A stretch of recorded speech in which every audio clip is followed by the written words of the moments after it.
Amados irmãos, Shalom.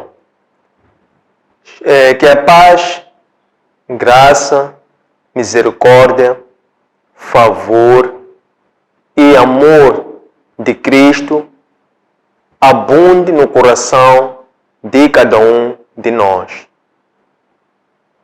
Bem-vindo a mais uma edição do nosso Master Coach em prol da administração da palavra.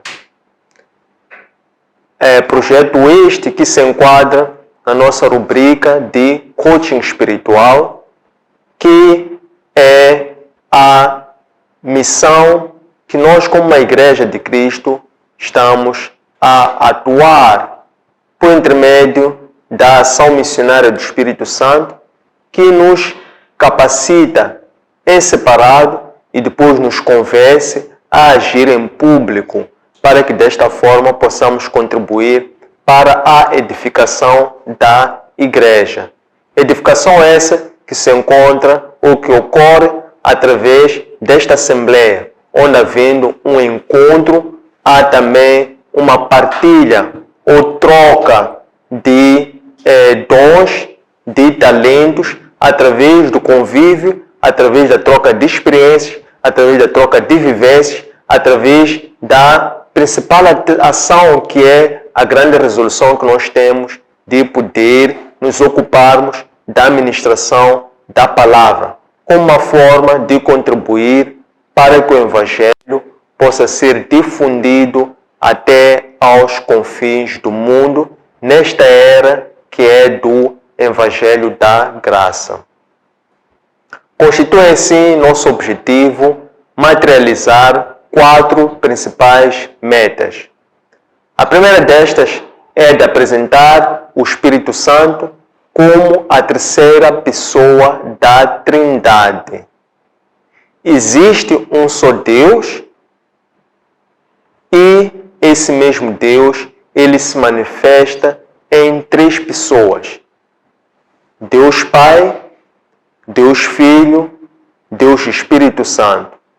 É esta terceira dimensão da Trindade, Deus e Espírito Santo, que hoje lidera a ação missionária de poder encaminhar ou guiar toda a Igreja por toda a verdade, para que ela possa cumprir a sua missão principal, que é de pregar a salvação. Isto é, ministrar o arrependimento e também poder contribuir para a salvação do maior número de almas possíveis, propondo o batismo pelo Espírito Santo.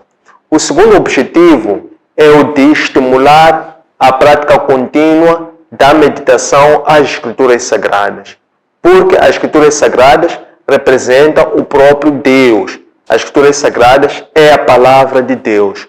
É por via das Escrituras Sagradas que o cristão não só conhece a vontade do Senhor, mas também obter lá as ferramentas para poder lidar com todas as adversidades que o cristão e a Igreja lida no dia a dia. O terceiro objetivo é o de incentivar as pessoas a praticarem continuamente a oração. Através da busca pelo Espírito Santo, que é fazer-se cheio do Espírito Santo, através da prática da meditação contínua às Escrituras Sagradas, que é fazer-se cheio da Palavra de Deus, então a pessoa fica apta a poder não só orar fervorosamente, mas também a saber orar, porque a sua oração fica mais trabalhada e enriquecida. E é uma oração que agrada a Deus, porque é uma oração que busca por bênçãos espirituais, que é uma oração que a Igreja é habilitada ou capacitada por intermédio de fazer-se cheio do Espírito Santo e fazer-se cheio também da Palavra de Deus. Se assim o fizermos, orando dia e noite, orando e vigiando, estaremos tão somente a obedecer às instruções do Mestre da oração. O quarto e o último objetivo é o de contribuir para a unificação da Igreja. A unificação da Igreja que é pela vontade do Senhor. pois o Senhor deixou-nos um legado. O legado este é o Evangelho. O Evangelho chega como o testemunho de Cristo. Cristo que é um Deus vivo. Então, por intermédio destas ações de ministração da palavra, da edificação da igreja, então a igreja ela se mantém unificada como um rebanho que é conduzido para o pasto aonde o Senhor, como a nossa cabeça, é propriamente o nosso pastor. O dia 2 vamos nos ocupar do tema Está a chegar o tempo da ceifa. Esse tema que nós vamos estudar à luz do livro de Apocalipse. Por 2 capítulos consecutivos, vamos estudar capítulos 12, capítulo 13. Este estudo nós vamos subdividir em 3 tópicos. Tem o primeiro tópico, que é a mulher e o dragão. Este tópico é todo o capítulo número 12.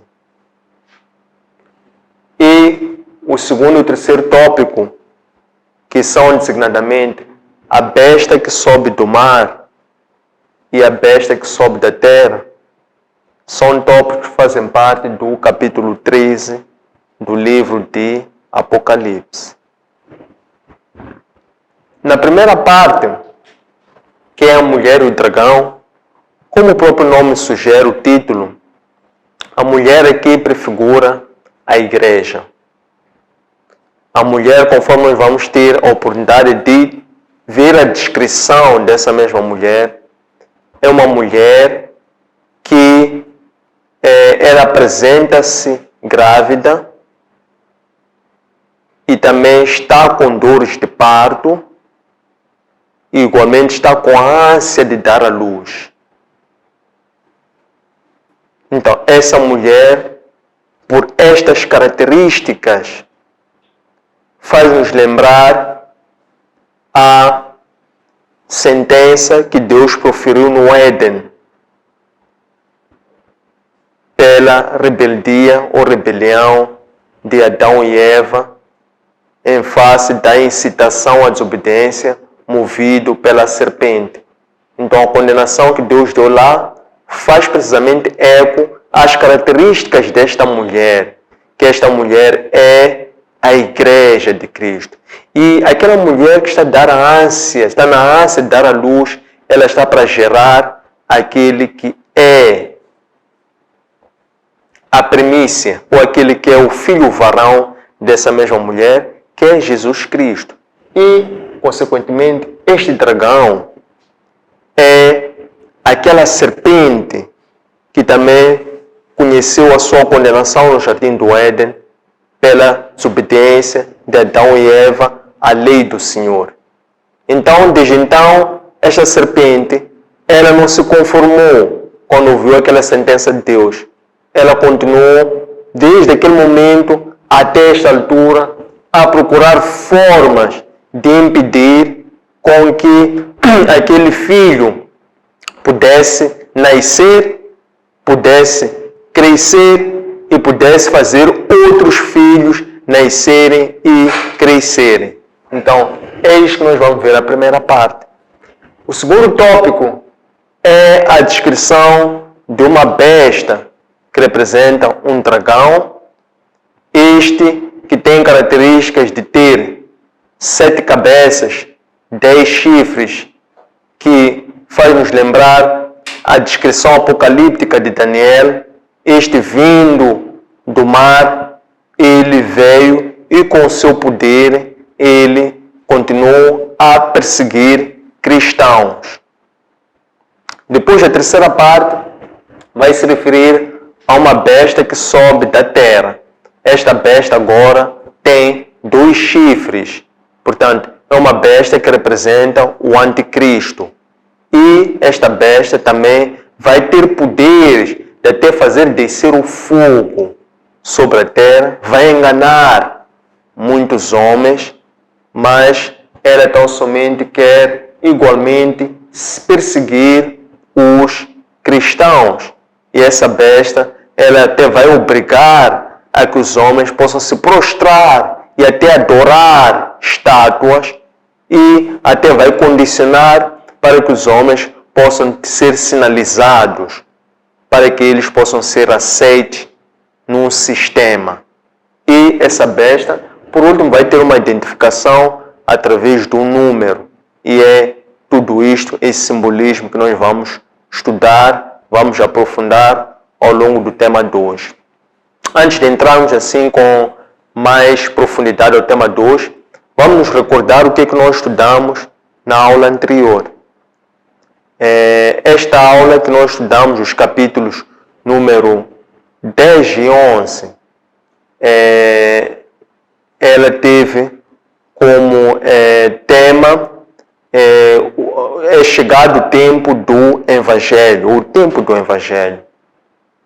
Nesse estudo, nós vimos que ali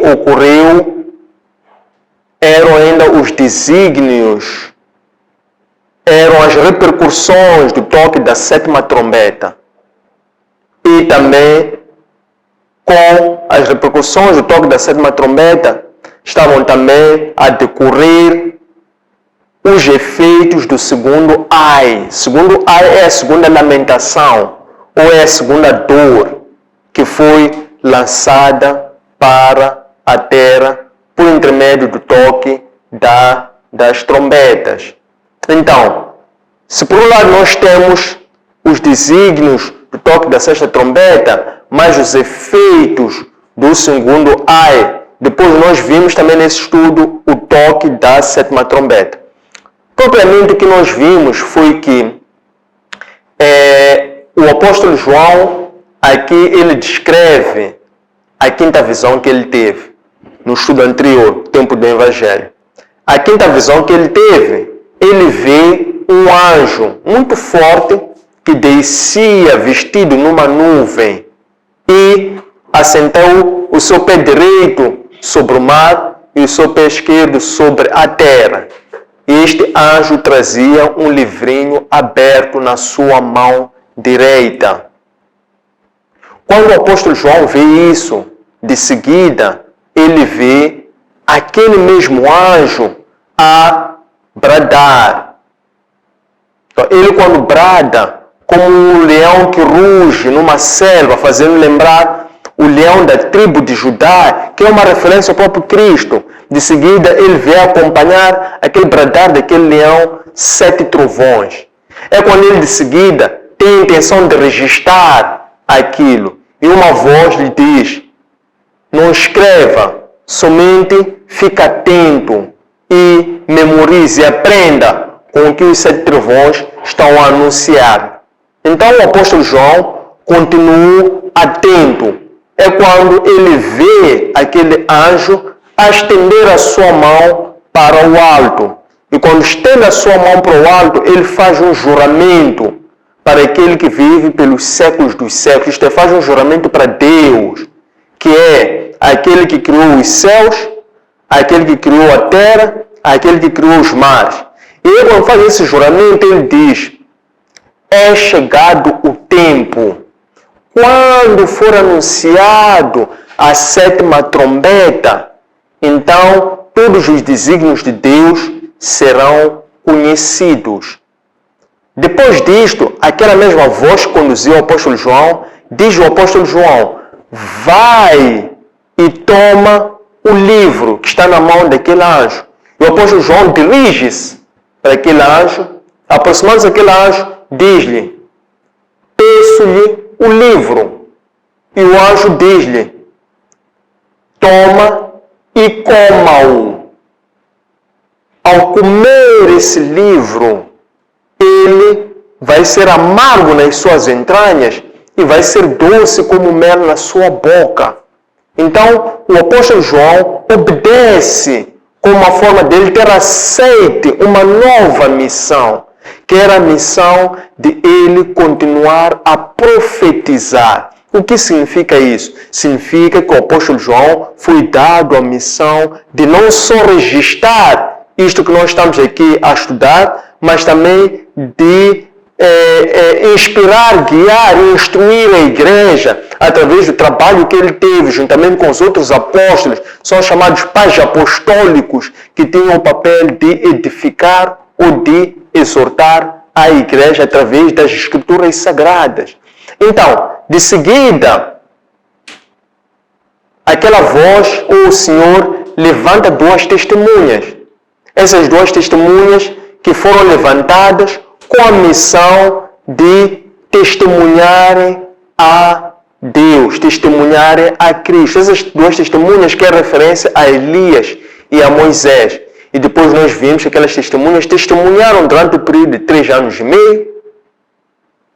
Mal nenhum poderia lhes suceder, até que ao fim desse tempo, o anticristo deteve-os. E depois de os deter, então tirou-lhes a vida, depois de seus corpos foram abandonados em esta pública.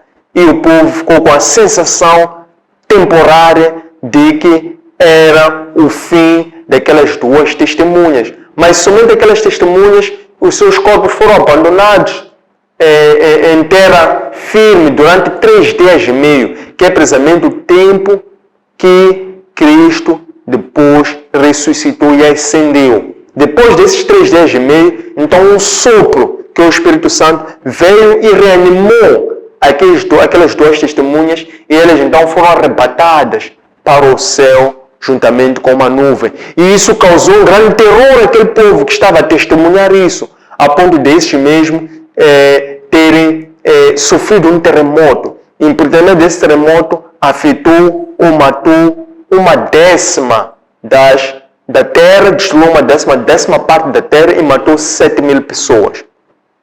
Depois disso, então, termina o segundo ai.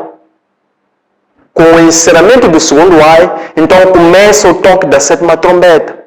Quando toca a 7ª trombeta, então eram lá nos céus quando o apóstolo João ouve festas, símbolos, celebração no céu, a dizer: é chegado o tempo do Evangelho. Finalmente o rei vem para inaugurar o reino de Deus. Significava que com o toque da 7ª trombeta, cumpre-se os desígnios de Deus, que é trazer a revelação à sua vontade, que era poder fazer conhecer os seus juízos. Com isso, então, viu-se no céu, o céu aberto, e lá viu-se uma arca. A arca que simboliza a aliança que Deus fez com Noé no tempo do dilúvio, que, por intermédio daquela arca, simbolizava que o Senhor não iria enviar mais o dilúvio para a terra. Isso foi o que nós estudamos na última lição. Então, este capítulo 12, versículo 1, é a continuidade, é quando fecha o toque da 7ª trombeta, o anúncio da chegada do reino de Deus, e de seguida, então, o apóstolo João tem uma nova visão, que é o capítulo 12, verso 1. Nesta nova visão, que é este subtópico, a mulher e o dragão. Nesta nova visão, que é a 6ª visão que o apóstolo João está a ter. Vamos recapitular. A primeira visão que o apóstolo João teve, quando ele foi arrebatado, ele viu uma porta aberta no céu e depois ele viu um homem assentado no trono. Essa foi a primeira visão que o apóstolo João teve. A segunda visão que o apóstolo João tem é quando ele vê esse homem assentado no trono, ele com um livrinho na mão, ele chama alguém para que fosse receber esse livrinho na mão. E esse alguém, o apóstolo João vê que é um cordeiro imolado que foi lá, recebeu o livrinho na mão. Essa é a segunda visão. A terceira visão que o apóstolo João tem é quando esse cordeiro imolado começa a abrir os 7 selos que estavam lacrados àquele livrinho. A quarta visão que o apóstolo João tem é quando ele vê, então, a chamarem 7 anjos e a serem entregues esses 7 anjos 7 trombetas. Então, a quarta visão é o toque das 7 trombetas. A quinta visão que o apóstolo João tem é precisamente o último estudo. É quando ele vê, então, este anjo que desce do céu vestido de nuvem. com os pés de fogo e com o arco à sua cabeça. Então, esta foi a quinta visão. Sexta visão que o apóstolo João tem, ele diz que vê ainda uma mulher. Essa mulher, ele então começa a descrever no capítulo 12, versículo número 1. Ele diz que ele vê uma mulher que estava vestida de sol e tinha sobre os seus pés a lua e tinha sobre a sua cabeça 12 estrelas. Esta visão que o apóstolo João tem desta mulher descrita no capítulo 12, versículo número 1, faz-nos lembrar o sonho de José. Este sonho que José teve, que foi o segundo sonho que ele teve, ele conta aos seus irmãos e aos seus pais. É um sonho que está registrado no livro de Gênesis, capítulo 37, verso 9 e 10. A diferença, porém, é que lá José vê sol, vê lua, vê 11 estrelas. É quando o seu pai e os seus irmãos indignados dizem: iremos nós nos prostrar diante de si? Aqui, o apóstolo João vê esta mulher, enquanto ela está vestida de sol, tem a lua sobre os pés e tem uma coroa com 12 estrelas sobre a sua cabeça. As 12 estrelas aqui que significam 12 tribos de Israel. De seguida, no versículo número 2 do capítulo 12, o apóstolo João diz que esta mulher, ela estava grávida. Para além dela estar grávida, ela estava com dores de parto, significa que ela já estava nos últimos tempos da sua gestação. E em terceiro lugar, esta mulher também já estava com a ânsia de dar à luz, o que significa que esta mulher já estava em dilatação, estava apta e preparada para dar o parto. Esta descrição que o apóstolo João faz desta mulher nesse estado, agora remete-nos ao Jardim do Éden, ao livro de Gênesis, capítulo número 4, versículo 15 e 16. Aqui nesta passagem, então, é quando Deus aparece a Adão e Eva e chama por eles. Adão esconde-se por trás de uma árvore e vestiu-se como a figueira, porque eles já haviam sido enganados com a serpente. E Deus pergunta a Adão, por que te escondes?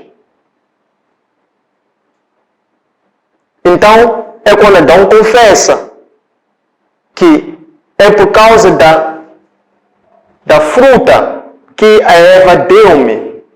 E Deus pergunta a Eva, por que tu fizeste isso? Eva diz que foi a serpente que assim me convenceu. Então, quando Deus então profere a condenação ou a sentença para Adão, Eva e para a serpente. Mas no versículo 16, tem aqui no versículos 15 e 16, tem a condenação para a serpente e para Eva. No versículo número 15 tem a condenação para a serpente, que diz que ela será maldita entre as espécies. Ela irá alimentar-se do pó. E, consequentemente, Deus iria pôr uma contenda contínua. Isto é, iria pôr uma rivalidade contínua entre a filha da serpente e o filho da mulher. Entre o filho da serpente e o filho da mulher. Significa que aquela contenda iria se perpetuar para todo sempre. Era algo que estava ocorrendo naquele momento no Éden, mas que Deus estava a dar como sentença, que iria ocorrer por todo sempre. Então, quando Deus diz, e o filho da mulher vai pesar a cabeça do teu filho, da serpente, ainda que o teu filho queira morder o calcanhar do filho da serpente. No versículo 16, mesmo Gênesis 4, então Deus dá a condenação para Eva e diz: e tu, mulher, tu vais sofrer dores de parto ao dar à luz. Então, é esta imagem que o apóstolo João nos traz no versículo número 2 do capítulo 12. Quando falamos também de dar à luz, faz-nos lembrar também o profeta Miqueias, capítulo 4, versículo 10, que ele também se refere que a filha de Sião iria dar à luz. Então, aqui temos uma revelação sobre quem é aquela mulher que está para dar à luz. E quem é esse misterioso filho que está ali? De seguida, no versículo 3 do capítulo 12, o apóstolo João diz que e viu também um dragão de fogo. Esse dragão de fogo, ele diz que tinha 7 cabeças, 10 chifres. Esta descrição de 7 cabeças, 10 chifres. O dragão é um animal marinho, é considerado a serpente do mar. O dragão em hebraico significa ou representa uma serpente. Aqui, quando nós pegamos essa descrição que ela tinha 10 chifres, o chifre representa força. E ele com 10 chifres, se vê que esse dragão foi-lhe dado muito poder, muita força, muita coragem de até perseguir a Cristo, que representa o anticristo, que é precisamente a força que foi expulsa por rebelião e ela foi dado por essa rebelião como vingança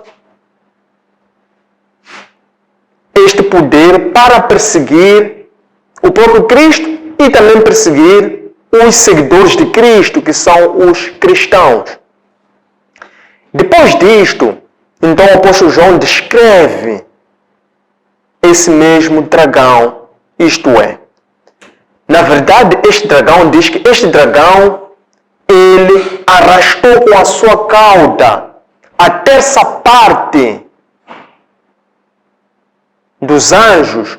Remete-nos ao 2 de Pedro, capítulo 2, versículo número 4, onde o apóstolo Pedro faz menção de quais seriam os perigos de o povo, naquela altura que se dirigia àquela epístola, do povo a tentar aquelas falsas ideologias apregoadas pelos falsos profetas ou pelos filósofos da altura que estavam a infundir heresias. Então o apóstolo Pedro aqui diz: se até os anjos caídos não foram poupados, se até o povo na altura de Noé também não foi poupado, se até o povo de Sodoma e Gomorra também não foi poupado, então vocês não terão sorte diferente. Aqui o apóstolo João está a fazer menção à ira daquele dragão que com a sua cauda também arrasta consigo a terça parte. Depois disto, então, começa no céu uma rebelião. Essa rebelião era uma luta titânica que se desenrolou entre o arcanjo Miguel e os outros anjos contra Lúcifer. O interessante que o teólogo traz nesta parte é que ele diz que esta guerra foi movida em 2 sentidos. essa descrição daquela guerra na rebelião de Lúcifer, em que ele é expulso dos céus com os seus anjos depostos, que depois eles desceram até as trevas, até a terra, vieram reinar na terra e perseguiram os anjos. Mas esta luta, esta rebelião, depois é no segundo plano, pela segunda vez, no segundo nível, travada aqui na terra. Por essa razão é que Deus enviou Cristo. Cristo, quando veio aqui na terra, veio mais uma vez para a semelhança daquela luta que houve nos céus, em que se venceu Lúcifer e depois foram expulsos.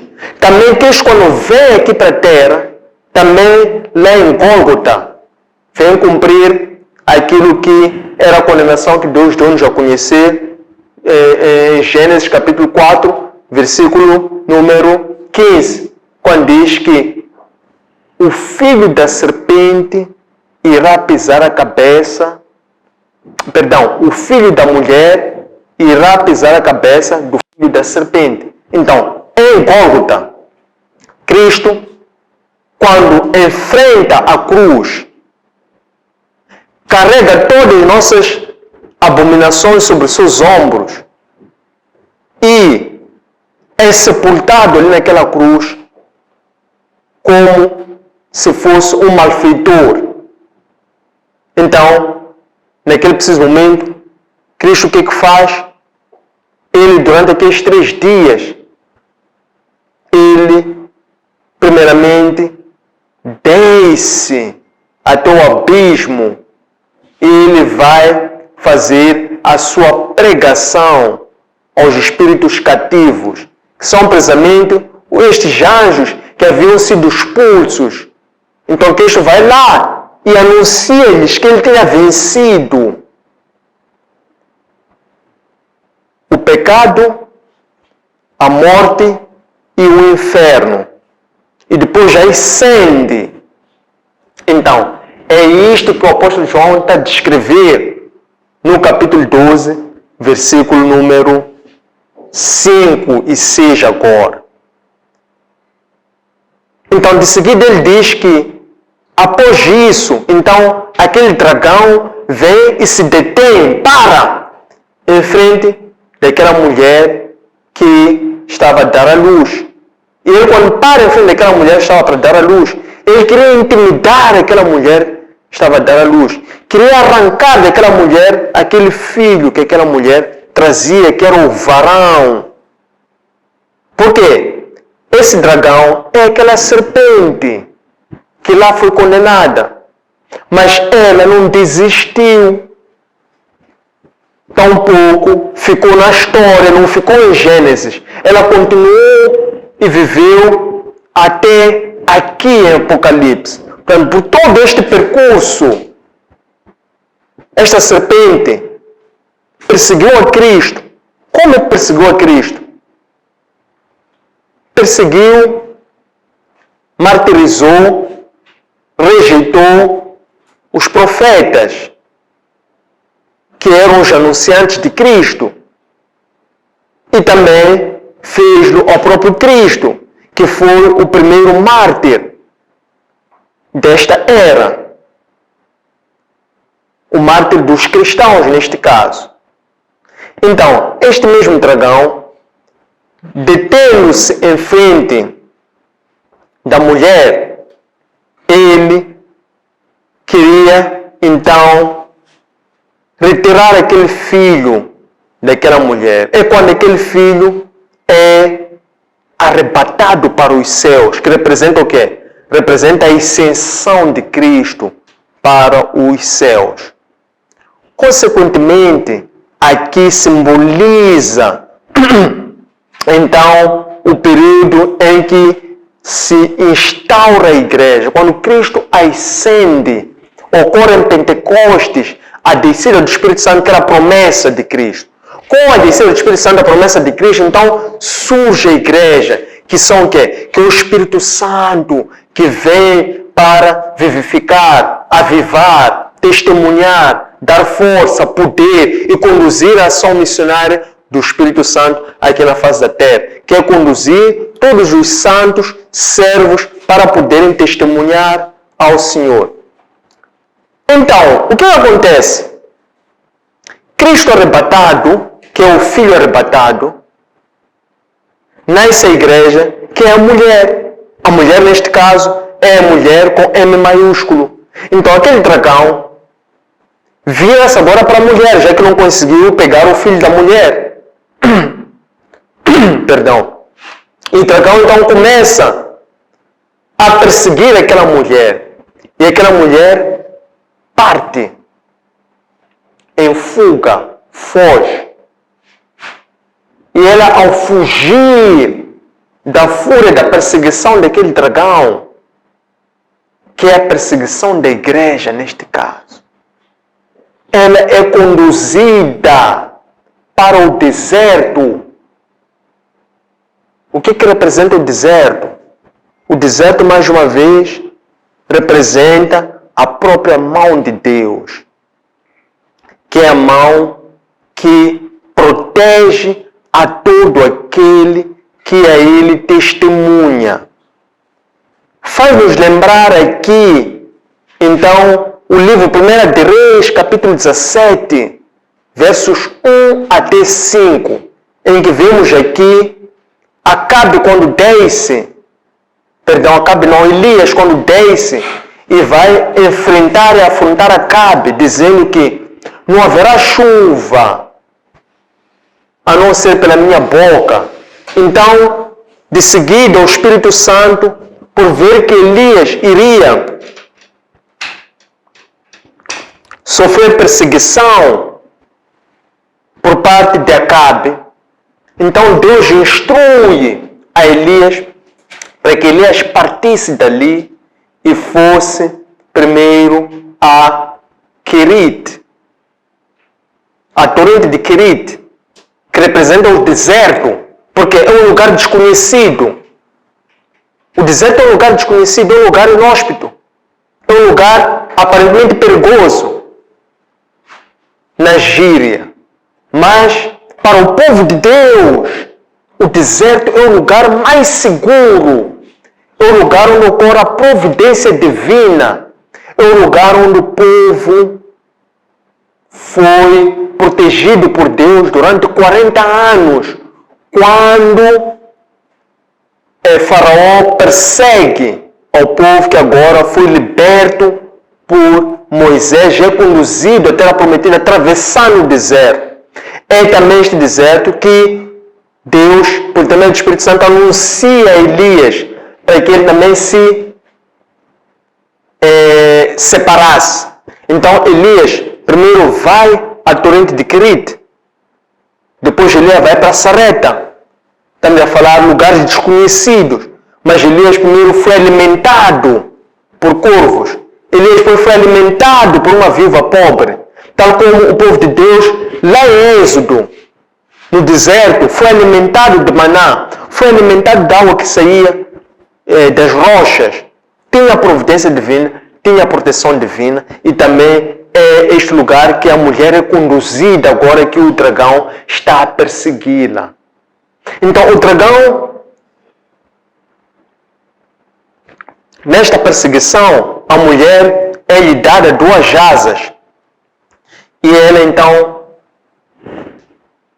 num vislumbre, sai do alcance do dragão.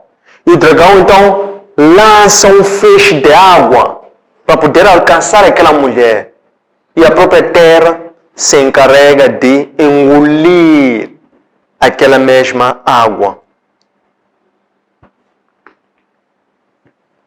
Aqui o dragão, não tendo mais ação diante daquela mulher que representa o arrebatamento da igreja, significa aqui que a igreja já foi arrebatada, mas agora o dragão, não tendo conseguido alcançar esta mulher, então o dragão agora traça uma nova estratégia, que é agora passar a perseguir os filhos daquela mulher. Significa isto que, se a igreja já foi arrebatada, e o dragão, o Satã, não tem ação sobre a igreja, então agora todo cristão é potencialmente mártir até a morte.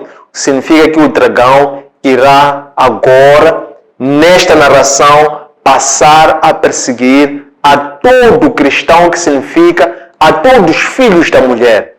Com isso, nós percebemos que é tarefa de todo cristão poder ir à maternidade. Todo cristão deve ir dar parto a novos cristãos. Essa é a tarefa da igreja como um povo de Deus, para que ela possa testemunhar o Senhor até a morte. Após esta parte, passando então para a segunda parte, que já é o capítulo número 13. Então, em seguida, o apóstolo João, ele é conduzido para a areia da praia. Ele lá vê um dragão a vir do mar e a subir. Ele, quando vê esse dragão em ascensão, era um dragão que tinha 7 cabeças e 10 chifres. Este dragão, ele que representava a besta que iria surgir do seio do povo, por isso é que ele veio do mar, que é o anticristo. Então ele passa então a perseguir os cristãos com o seu poder que lhe foi conferido, para que ele então encetasse uma dura perseguição aos cristãos ou à igreja. Isto é alusão, então, ao período que o próprio apóstolo João estava a viver e aquela experiência também que ele estava a testemunhar por intermédio da visão que ele teve, que era um reflexo também daquela perseguição, aquela prisão que o apóstolo João estava ali a viver na ilha de Patmos.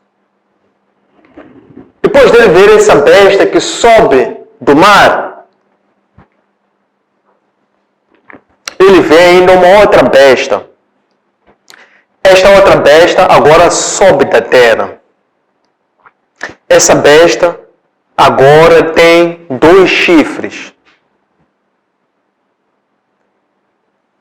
A representação desses 2 chifres é uma referência, uma nuance ao anticristo. Essa besta com 2 chifres, ela então tem a aparência de um cordeiro, por isso é que tem 2 chifres. Tem uma aparência, uma falsa aparência. Então ela, quando emerge, as pessoas confundem-no como se ele fosse aquele que iria trazer a paz. Mas de contrário, ele traz guerra. Isso faz lembrar aquele cavalo branco, o primeiro cavalo que o apóstolo João viu, quando um dos 4 seres viventes diz, vem. E ele vê o primeiro cavalo branco, mas era um cavalo branco que trazia um arco na sua mão e uma grande espada. Um arco sobre a sua cabeça e uma grande espada. Essa grande espada aqui era um disfarce, porque se ele montava um cavalo branco que era aparente paz, na verdade ele vinha fazer uma grande guerra, que era por intermédio daquela grande espada que ele trazia. É este dragão, que essa besta que ele vê, que vem sobre a terra, que tem 2 chifres, tem a aparência de um cordeiro, mas estava disfarçado, porque ele na verdade vinha trazer grande guerra. Esta besta, ela tinha poder até de fazer descer o fogo. Ele até fez milagres. Tinha poder de fazer prodígios para poder confundir as pessoas. Essa besta até ela depois condicionou os homens, os ricos e os pobres, que para terem acesso à comida, a recursos, deveriam ter um sinal, deveriam ser marcados na mão direita ou na testa, como um sinal da sua aliança, para que eles também se prostrassem diante dessa mesma besta e também adorassem a estátuas. Isso faz nos lembrar também a descrição apocalíptica de Daniel, livro de Daniel, capítulo 4, verso número 8. E depois ele vê que essa besta tinha um número que a designava. Esse número era 666. O que representa esse número misterioso? Segundo os eruditos, os estudiosos, existia uma técnica que implicava converter o valor numérico do alfabeto para números.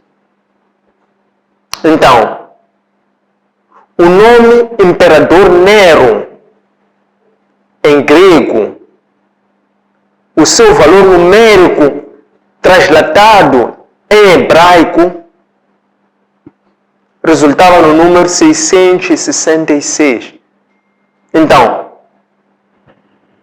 esta besta, nesta altura, era uma referência ao Imperador Nero. Este que foi o imperador que iniciou oficialmente a perseguição aos cristãos no ano 64 desta era. Após ele, houve outros imperadores. Na altura do apóstolo João, que também aqui na ilha de Patmos está a cumprir uma ostrição, isto é, uma perseguição, e ele está preso, detido e isolado em Patmos, por intermédio da fúria deste titano, que é o imperador Domiciano, que também continuou com esta política de perseguição aos cristãos, porque eles nutriam ódio para com a igreja. Tendo chegado a esta parte, queremos agradecer a vossa presença. Fica aberta o momento de colocação de questões, de dúvidas, de comentários, de sugestões, para podermos aprofundar esta nossa reflexão do dia 2, que tem como tema: está a chegar o tempo da ceifa, que é um estudo na base do livro do Apocalipse, capítulo 12, verso 1, até o capítulo 13, versículo número 18. Muito obrigado. A paz, irmãos. Obrigado. Eu aqui tenho também algumas dúvidas em dois assuntos. O primeiro é: por que a igreja é comparada por mulher e essa mulher na Bíblia é condenada? Qual é o significado da besta que sobe da terra e o significado da terra na Bíblia? Obrigado. Estimados irmãos, saudações. Quero desde já agradecer pelas várias lições que o Apocalipse tem trazido para nós, de modo a endireitarmos as nossas mentes e almas em direção a Cristo, pois a vinda do Filho do Homem está a chegar.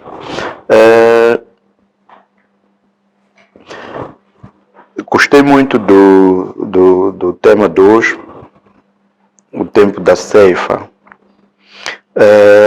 O que me ocorreu logo quando ouvi este texto é: de que ceifa?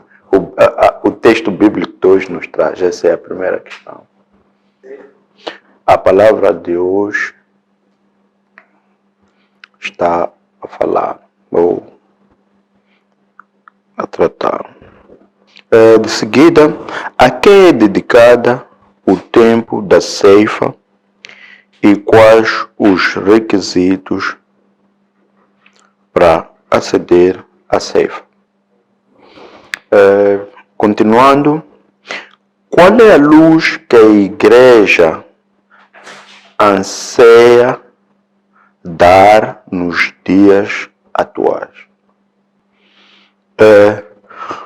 Por que a besta possuía cabeças do número da perfeição? O que significa as 12 tribos para a Igreja? E como essas 12 tribos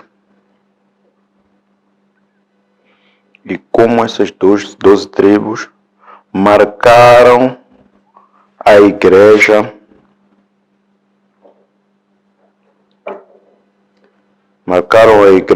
na sua missão de expandir o Evangelho até os confins da terra. Quando é que os filhos da mulher irão vencer? Quando é que os filhos da mulher irão vencer o seu perseguidor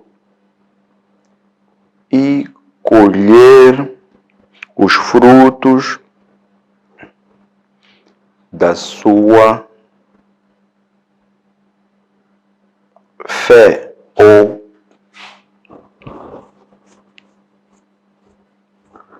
persistência em Cristo? Os frutos de sua fé, sim. Os frutos pela sua fé, sim. Como é que o crente atual pode dar parto a outros filhos ou continuadores da Igreja?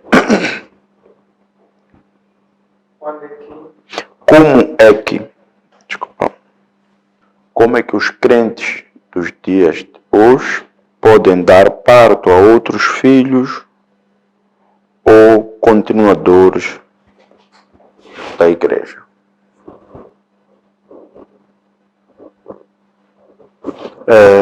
Como reconhecer a besta disfarçada em ovelha,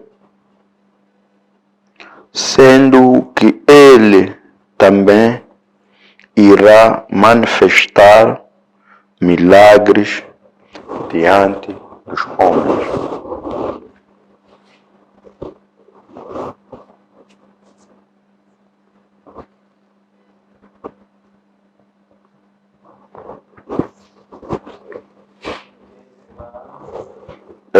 Manifestar milagres diante dos homens. Como é que a besta simboliza hoje os seus adoradores? A besta simboliza hoje os seus adoradores. E quais são os seus adoradores hoje? E quais são as falsas promessas que a besta faz a estes? Como é que hoje podemos... Como é que hoje damos-nos... preparar... Podemos...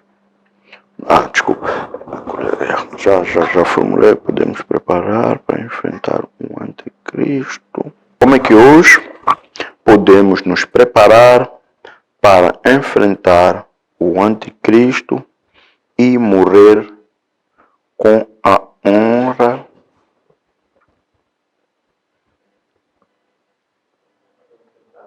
sim, o anticristo e morrer com a honra de defender o Evangelho.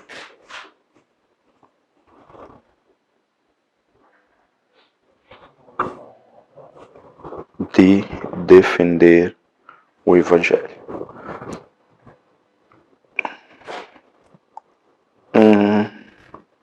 Eu acho que já fiz essa, não sei, peço para aqui. O que os filhos da mulher esperam ceifar na afronta ao anticristo?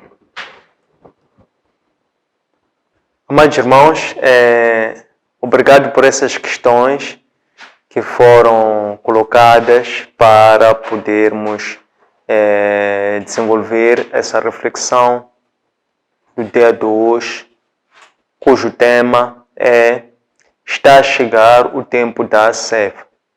Lembramos-nos que este tema nós estamos a refletir à luz do livro de Apocalipse, ou Revelação, no trecho que decorre dos capítulos 12, verso 1, até o capítulo 13, versículo número 18. Literalmente, capítulos 12 e 13.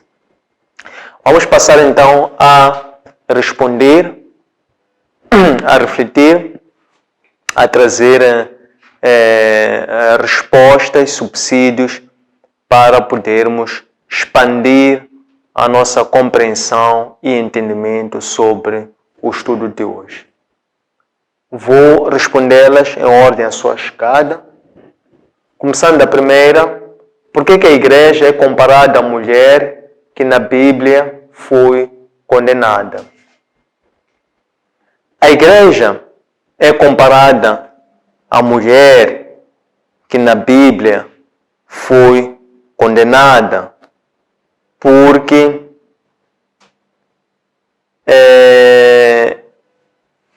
esta condenação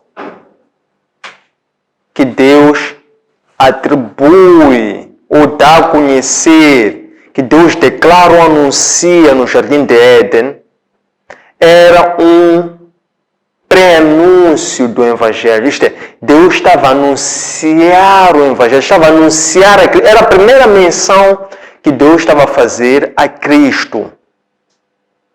Pela primeira vez em toda a Escritura Sagrada, precisamente aqui, em que Deus está a dar a conhecer a sentença à serpente por ter desviado, ter posto o homem contra Deus. Então, precisamente, como consequência desta gravidade, deste atropelo, deste crime que a serpente cometeu, então Deus estava a anunciar o Evangelho, o Cristo como um proto-antepassado. Então, ele quando anuncia Cristo, ele prefigura a Cristo através da mulher que iria dar parto. O parto aqui significa o quê? Significa as dores, as lamentações, o sofrimento, porque a igreja, que é o povo de Israel, teve que passar e suportar até que viesse Cristo. Então, precisamente esta mulher foi condenada e é comparada porque Cristo é este que agora em Apocalipse é aquele filho que aquela mulher estava na ânsia de dar à luz e que foi depois arrebatado porque o dragão queria precisamente aquela mesma criança. Deus tinha lá dado como condenação que iria instalar uma rivalidade eterna entre o filho da serpente e o filho da mulher, e que o filho da mulher ia pisar a cabeça do filho da serpente. Então, isto é o motivo. Número 2. Qual é o significado da besta que sobe da terra e o significado da terra na Bíblia? O significado da besta que sobe da terra representa precisamente o anticristo. O anticristo é alguém que vai aparecer e vai ter uma aparente piedade, que há de vir com uma pretensão de vir trazer a paz, mas que por detrás dele tem outros interesses. Então, por essa razão é que ele tinha, na sua aparência, tinha 2 chifres. Mas ele era a mesma besta, só com uma aparente piedade. Isto é, estava disfarçado de um cordeiro, mas tratava-se de um lobo, tal como se referia. Não é? Então, ele aqui aparece como anticristo que vem disfarçado precisamente da terra, que representa o quê? Representa a fertilidade. Representa de onde precisamente há de provir este, que é de dentro da igreja. Só que como o apóstolo Pedro diz,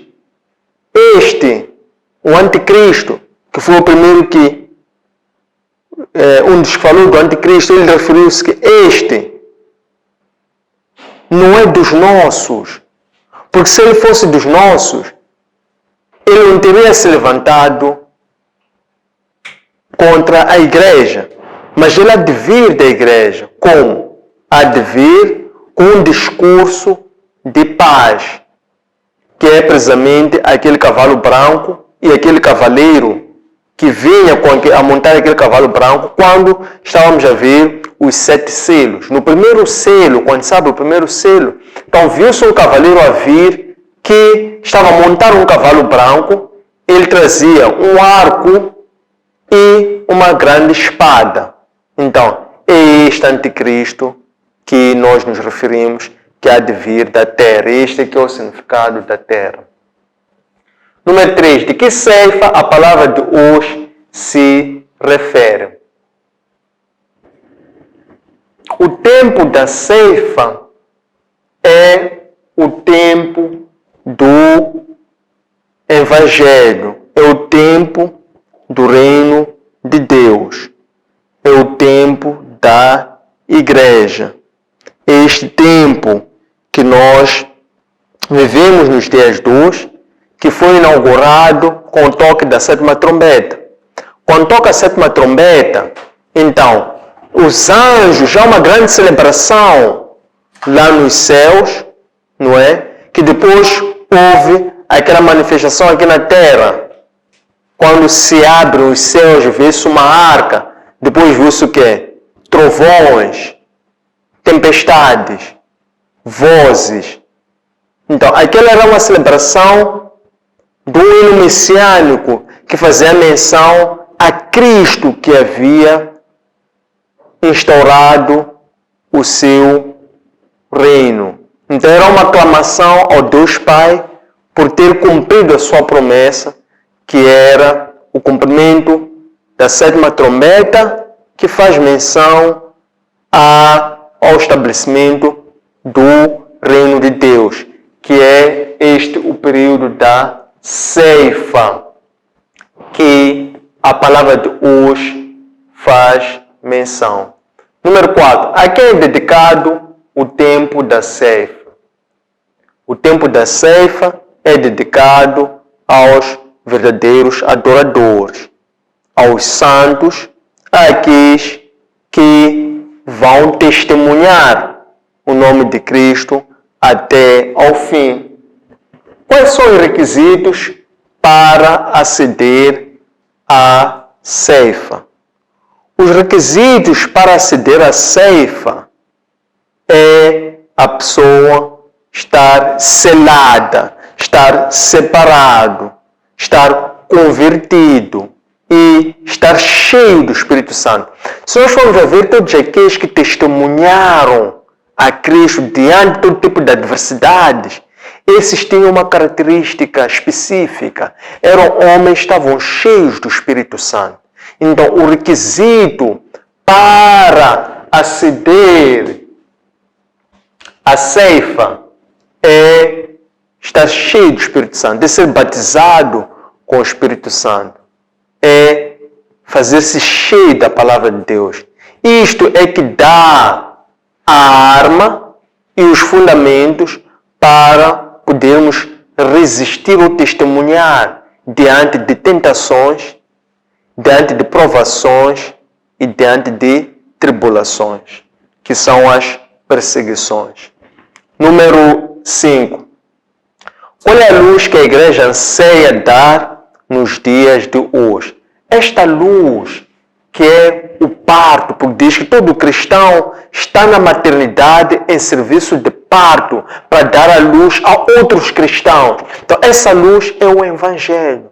Então, todo cristão é um teólogo. Todo cristão é um testemunho de Cristo.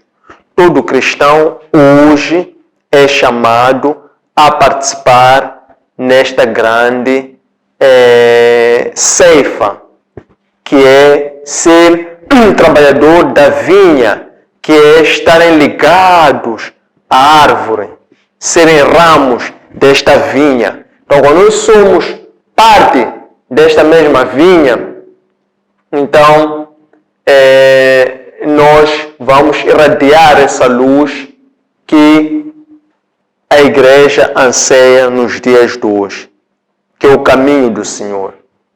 Número 6. Por que a besta possuía cabeças no número da perfeição? Esta besta possuía 7 cabeças. Essa besta possuía 10 chifres. 10 representa um número que expressa múltiplos. Portanto, se por um lado a cabeça que é expressivo daquilo que era a direção ou a lógica ou a missão dessa mesma igreja, então ela sobre a sua missão trazia o número da perfeição, neste caso 7 cabeças. Então significa que ela tinha muito cerne e enraizado em si qual era a sua missão. Através do número da perfeição, portanto, ela estava muito enraizada na missão que ela trazia como um dragão, uma serpente, que vinha sem receio algum, mas vinha somente com a raiva que carregava, o ódio que trazia, o tempo que já não restava, porque o tempo era aquele. Então, aquela era a oportunidade que aquela besta tinha. Uma vez que ela não conseguiu deter nem a mulher, não conseguiu deter nem o filho varão, então restava-lhe somente perseguir os outros filhos da mulher. Então, por isso é que ela tinha 7 cabeças. E tinha também 10 chifres, porque tinha um grande poder e coragem de perseguir Cristo através dos cristãos que são testemunhas de Cristo. Número 7. O que significam as 12 tribos para a igreja e como essas tribos marcaram a igreja na sua missão de expandir o Evangelho até os confins da terra. As 12 tribos para a igreja representa todo Israel unificado no Antigo Testamento. No Novo Testamento representa os 12 apóstolos, antes discípulos de Cristo, que com ele viveram e conviveram e foram com ele treinados, capacitados, instruídos, para que depois pudessem ser suas testemunhas. Então, como suas testemunhas, o papel dessas tribos para expandir o Evangelho até os confins da terra é precisamente a de exortar e a de instruir a igreja. Esses são os pais apostólicos que tiveram esse papel. Isto é, eles como testemunhas de Cristo, eles viram. Então, a sua fé foi completa. Pelo fato da sua fé ter sido completa, então eles estavam capacitados a poderem, então, dar continuidade ao Evangelho. Eles lançaram as primeiras premissas, que era a instrução, que era a exortação, por intermédio das cartas, das epístolas, das sementes que lançaram, dos discípulos que eles formaram, não é? De outros líderes espirituais também que eles levantaram e capacitaram para poderem dar continuidade à missão. Então, esses eram missionários. Número 8. Quando é que os filhos da mulher irão vencer o seu perseguidor e receber os frutos da sua igreja? Quando é que os filhos da mulher irão vencer o seu perseguidor e receber os frutos da sua fé? Os filhos da mulher vencem o perseguidor e recebem os frutos da sua fé na morte. Por quê? Porque os filhos da mulher são perseguidos até a morte. A morte representa um renascer. Por um lado, temos a morte física, que representa uma negação, ou representa uma rejeição da nossa antiga natureza. Falo de morte espiritual, que é enquanto a pessoa está em vida, a pessoa morre para a carne. Então, essa morte é a rejeição da antiga criatura. Desde então, inicia a perseguição e a pessoa aceita essa perseguição porque ela é testificada dia a dia. Então, nessa testificação, é como então o oleiro impõe ou submete o ouro a temperaturas extremas para que se possa extrair o mais puro desse ouro que ali está. Então, essa é uma mortificação contínua desse mesmo cristão que primeiro morreu em espírito, enquanto é vivo, renunciando à antiga criatura, para que ele passe a ser testemunha. Ele vai testemunhando até a sua morte física. E na sua morte física, então, ele recebe o galardão, que é viver para a glória eterna, que é basicamente ser imitador de Cristo, não é? Que é após carregar a sua cruz, porque quando a pessoa nega a si próprio, é quando a pessoa morre espiritualmente, rejeitando a sua antiga natureza, depois nasce em espírito para passar a carregar a sua cruz, que é aceitar toda a perseguição como uma oportunidade para testemunhar o Evangelho até ao fim. Carrega a minha cruz e siga, quer seguir a Cristo, quer seguir aonde Cristo foi, que é a eternidade, basicamente que é a vida pós-morte, que essa vida pós-morte é o galardão que nós vamos receber como fruto da nossa fé, quando nós testemunhamos a nossa fé até a nossa morte física. Número 9. Como é que os crentes dos dias de hoje podem dar parto a outros filhos ou continuadores da igreja? Que era já uma parte do que nós comentamos na resposta anterior. Então, os crentes podem dar parto a outros filhos pelo seu testemunho. Então, o seu testemunho, ele é o maior cartão de visita que o cristão tem para poder dar parto aos outros cristãos.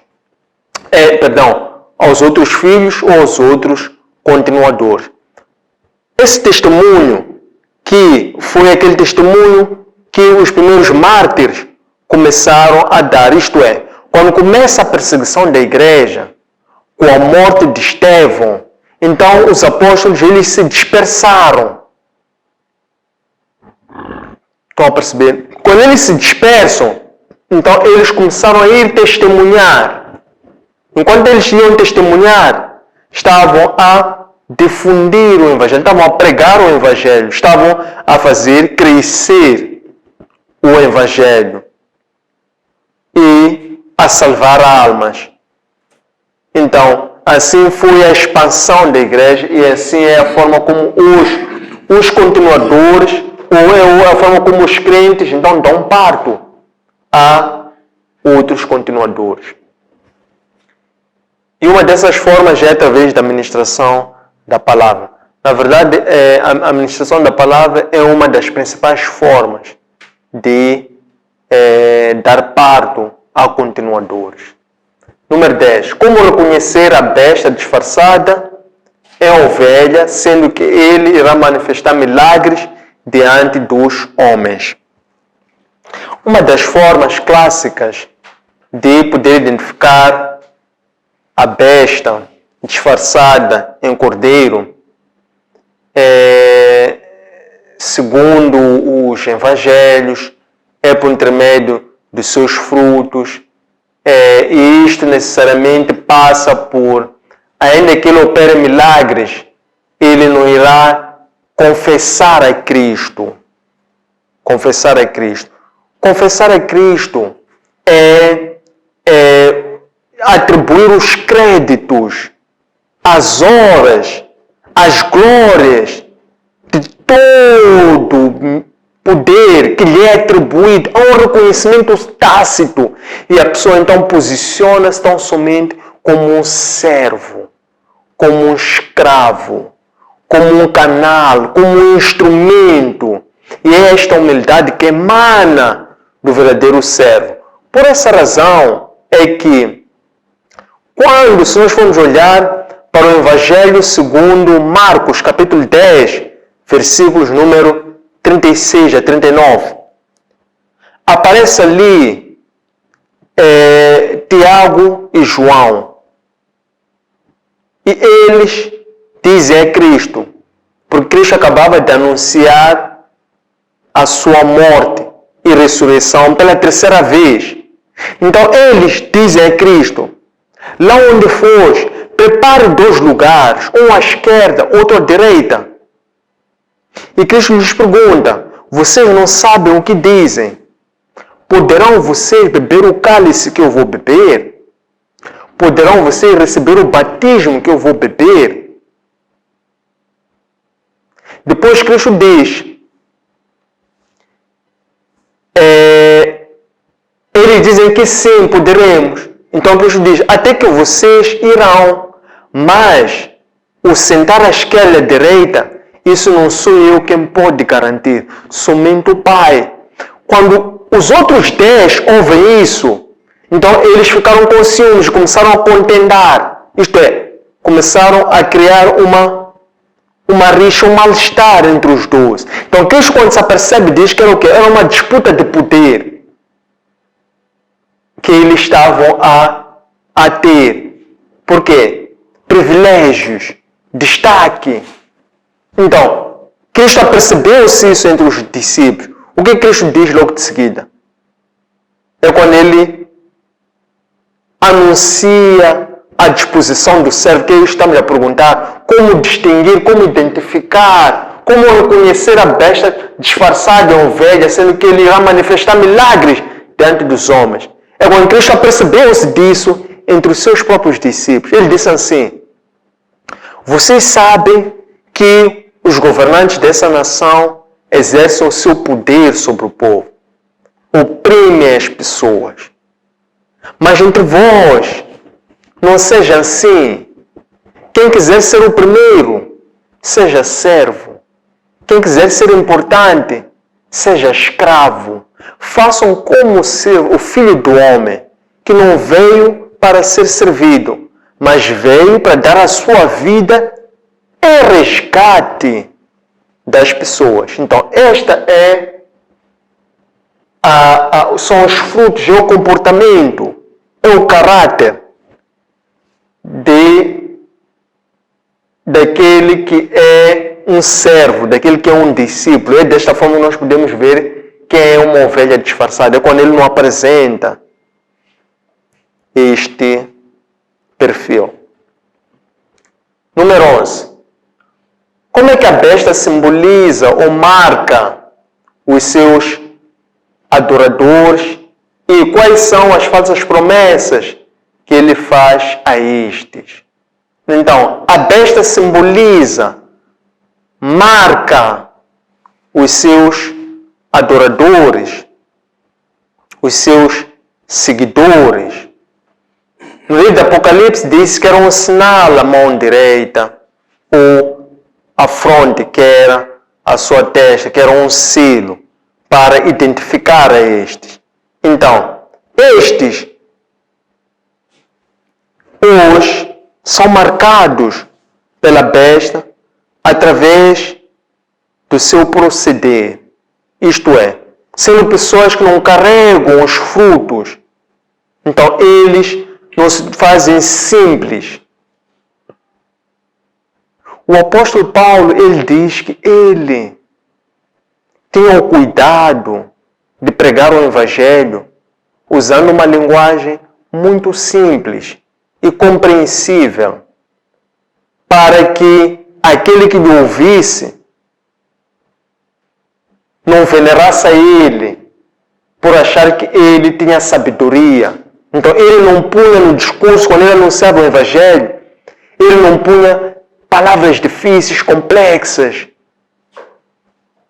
Estamos a falar do quê? Estamos a falar de filosofia, não punha filosofia. Ele falava do evangelho, falava de Cristo, não usava palavras que quem ouvisse achava que ele tivesse muita inteligência, que é filosofia ou conhecimento, sabedoria humana. Então, ele fazia o evangelho de uma forma tão simples, para que aquele também que recebesse o evangelho pudesse também compreender o evangelho e viver o evangelho também de uma forma tão simples. Isto é, ele fazia assim para que pudesse revelar aquele que está por detrás do evangelho, que é o próprio Deus, que é o próprio Cristo. Por quê? Porque com aquela forma de pregação do evangelho, ele transmitia o espírito e o poder. Então, este é precisamente a marca destes que são os adoradores da besta. E as falsas promessas que ele faz a esses seus seguidores é desde sabedoria humana, inteligência humana, poder, riqueza e toda a glória deste mundo, desta terra passageira. Isto é que essas bestas, estes falsos pregadores prometem às pessoas. É aquilo que eles diziam de prosperidade, mas que na verdade são bênçãos materiais, que por trás dessas bênçãos materiais tem o seu preço, tem o seu custo, porque eles têm que fazer pactos para poderem adquirir essas mesmas bênçãos. Consequentemente, até são capazes de vender a sua própria alma. De tudo fazem para adquirir esse poder. Mentem, enganam, oprimem pessoas, até são capazes de passar por cima de pessoas e até de vender a sua própria alma. Tudo para adquirir poder, riqueza e toda a glória deste mundo passageiro. Número 12. Como é que hoje podemos nos preparar para enfrentar o anticristo e morrer com a honra de defender o evangelho? Então, a forma de nos prepararmos para enfrentar o anticristo é de fazermos-nos cheios do Espírito Santo.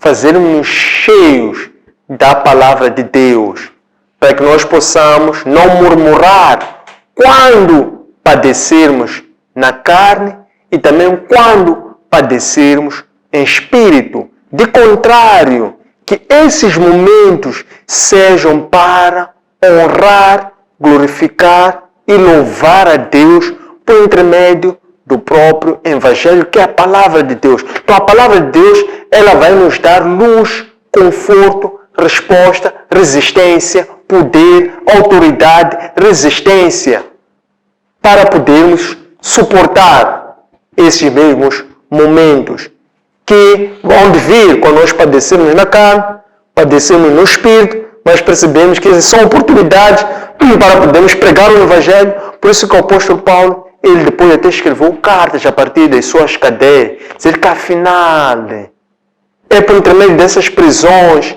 que eu até tive a oportunidade de converter novas pessoas. Então, quando ele escreveu que é quando eu me sinto fraco, que eu me torno forte. Número 3 e último, o que é que os filhos da mulher esperam ceifar na afronta ao anticristo? Na afronta ao anticristo, o que os filhos da mulher irão ceifar é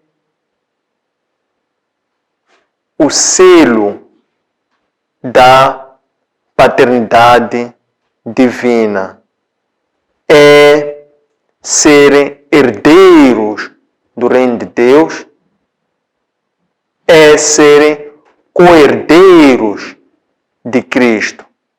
É, na verdade, o principal, que é buscar o reino de Deus, são os frutos do reino de Deus. Então, isso é que os filhos da mulher irão ceifar ao enfrentarem o anticristo. Porque quando eles enfrentam o anticristo, eles se tornam cada vez mais fortes. Fortes em quê? Fortes nos frutos, fortes nos dons, fortes também na injeção do poder. Tornam-se cada vez com uma fé mais intrépida, uma fé e tornam também, adquirem cada vez uma maior coragem e também aumenta a sua obediência espiritual. Então é isso que os filhos da mulher adquirem quando afrontam e vencem o anticristo. Tendo chegado a esta parte, queremos agradecer a vossa pontualidade, presença e interesse e convidar-lhes a fazerem like e a seguirem as nossas páginas, que são: encontrem este material juntamente com os outros nos nossos arquivos digitais que estão nas nossas páginas de Facebook, de Instagram e de YouTube. Antônio Sende LDA, no nosso aplicativo para plataformas Android, LOApp, e no nosso webpage www.academiaservo.com. Espero que gostem, um abraço de luz e até breve.